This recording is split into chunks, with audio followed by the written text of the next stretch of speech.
He'll stop you. I'll give you a bit of He'll push you back over. Okay. Philip, what is Eureka's Children? Eureka's Children, its members, are those people who have become members, who are the descendants of the Eureka Stockade, its prelude and aftermath. But also it has a lot of members who support the Eureka story and its ideals of democratic principles. What do you think the Eureka story represents? I think the Eureka story represents substantially the contribution to democracy in this country. And the reason why I would say that is that it's not just about the Battle of the Stockade, which was an important part of that history, but particularly because at Ballarat in 1854 in December and before that, there were a series of monster meetings of 10 to 15,000 people on 3 occasions. And after the Eureka Stockade, there was another monster meeting in Melbourne of 6 to 7,000 people. It's not just the diggers, it's the people in those areas that supported their cause, which is not just about licences, gold licences, but about democratic rights. But at the same time, not only those monster meetings, they had deputations to the Governor and to the Commissioners in Ballarat. They produced a Ballarat Reform League charter and they passed resolutions. They then, when they were ignored, then they came together at the last monster meeting, produced a flag, raised it and then swore an oath. They are facts, and if not anything else, that is a great representation of democracy by the people. So you really you had the modern day equivalents of the petitions, the protest meetings. How would you equate those events to modern day democratic practice? Well, I think that they're more vigorous and involved than what we are today. I mean, a lot of people today think that democracy is about having a vote, but it's more than that. It's becoming engaged in the democratic process. And as I say, thousands of people, the population of Ballarat at the time was 25,000 people, and 10 to 15,000 people turned up. So that they are engaged in what the causes were. And this didn't just happen at Ballarat, it happened across the goldfields of Victoria. So in 1851 at Mount Alexander, you have in Castlemaine and Chewton, you have meetings also. At Chewton, at Mount Alexander, there at Forest Creek, there was another 10 or 12,000 people turned up. In Bendigo in 1853, you had another major meeting of probably 10,000 people. And subsequent with the Red Ribbon Rebellion, 30,000 people signed a petition. So Eureka at Ballarat is a culmination of this agitation across the goldfields. And that agitation was fed to some degree by forces well beyond Australia's shores, wasn't it? Oh, certainly. I mean, what hasn't been written in the history books of Eureka substantially is that I would suggest that when these people arrived on the goldfields with their ideas and their concepts and what they believed were the rights of man, that this came in this was in their hearts, souls and their minds at the time when they arrived, many of them, because you have the French Revolution, the American Revolution, the wars and the social dislocations across Europe in the 1840s.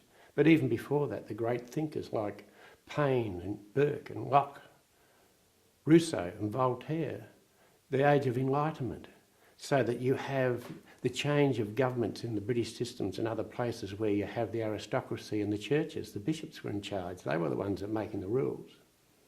This had to change, and it did change in Europe at that time in their thinking.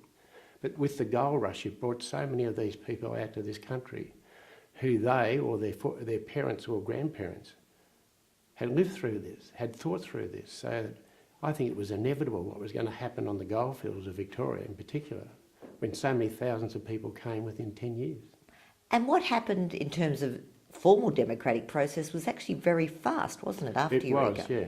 And I think one of the interesting things in that discussion is that, a constitution before Eureka was on its way or had arrived in England, was being dealt with. And I'm certain there were some changes when it came back as a result of that activities across the goldfields and then which culminated in Ballarat. And no doubt Eureka itself put the wind up the authorities, so to speak. Well, it certainly did, but I mean, what had happened too, that in terms of that traditional approach to governance, that also you had great minds, apart from the diggers on the goldfields, the great minds of people like Richard O'Brien and Redmond Barry, who were in those courts, you know, so that they interpreted democracy and the rules of government in the new era, I believe, so that they certainly assisted, if you like, the causes of the people because they'd been educated to it. And here was the opportunity in new land to develop a new approach to life. What was your family's direct involvement with Eureka? My great-great-uncle John Moore was involved as a licensee of 3 hotels at particular times in Geelong. And so he arrived in 1842, but in 1854 he was the licensee of the Young Queen Hotel. And it was the Young Queen Hotel where Peter Lawler was taken from Ballarat to escape by the Carroll family and then eventually lodged after his arrival in Geelong. First of all going to Alicia Dunn, his fiancee's home, and then to the Moores Hotel to be hid. And I think that there's no doubt when you look at the family history and the marriages that were going on and the connections, like John Moore's son married a Michael Hayes, where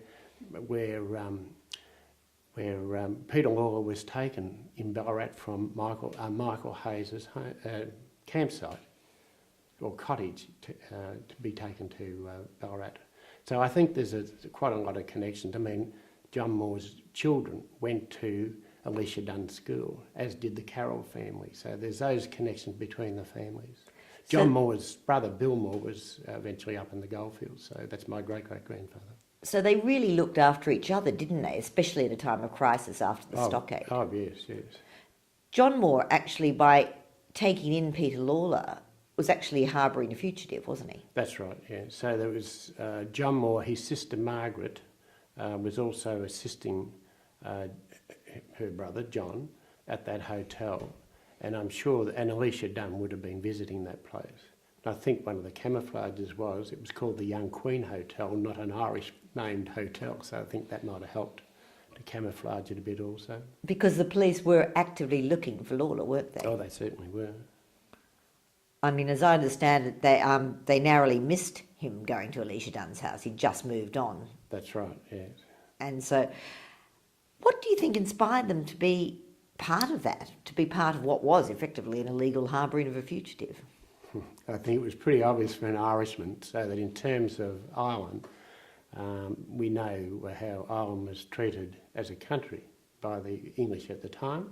My mother, by the way, is part English, so and the Protestant Church of England, but and wonderful woman. So I'm not prejudiced in that way, but in terms of the governance of Ireland at the time, it's well understood that Ireland wanted its own freedom, and certainly in a new country they would need their freedom too. One only has to look at the penal laws that were imposed on the Irish, where their land, their religion, their job opportunities, their language was taken away from them. Coming to a new country, they didn't want that to happen again. So really they would have been taking a stand against the British by harbouring Peter Lawler? In many ways, yes, but I mean they wanted a fair go. I mean that's what Australian people are about, and I think the Irish with their egalitarian spirit have brought that into this country, apart from others. How do you feel about having an ancestor with that sort of history? How does it make you feel? I'm very proud, very proud. So that it was when I was researching my family, I found this out here over in Geelong, and the outcome of that was that I became, a few years later, president of Eureka's Children. So I got engaged in that process, and I'm also very excited and enthused and proud to be involved with Eureka's Children, and particularly now that we've put the emphasis on, and so it's been accepted, that the Eureka is not just about the Eureka Stockade battle, more importantly it is about democracy. Do you think Australians really recognise the meaning of Eureka? I think that it's, well, they haven't substantially in the past. Most of the story of Eureka and its understanding and appreciation has been in Victoria, particularly in Ballarat and Melbourne. It's wonderful to see that there is a greater interest in the goldfields in the Mount Alexander, Bendigo and Castlemaine and Chewton area. They're starting to celebrate their monster meetings, their programs, and I was only a week ago at a great gala monster meeting concert at the Royal Theatre in Castlemaine, which was absolutely beautiful. So obviously the academics are very aware of it, but they've had to shift a little bit of their emphasis or broaden their emphasis to include the stories of, and the meaning of democracy and its meaning of Eureka and its contribution to democracy. But certainly I think in the last 5 years there's a lot more conference papers going out, which I've presented a few of them, apart from many other people. But there's more publications, and I think it's wonderful to see that recent publication by Peter Fitzsimons, Eureka, Uncontested History or whatever it was, I forget the subtitle, but it's about unfinished work. And that's about, his point is, that also was mentioned at Eureka, there was a bit of Republican thought going on at the time, which is embedded, by the way, in the Ballarat Reform League Charter.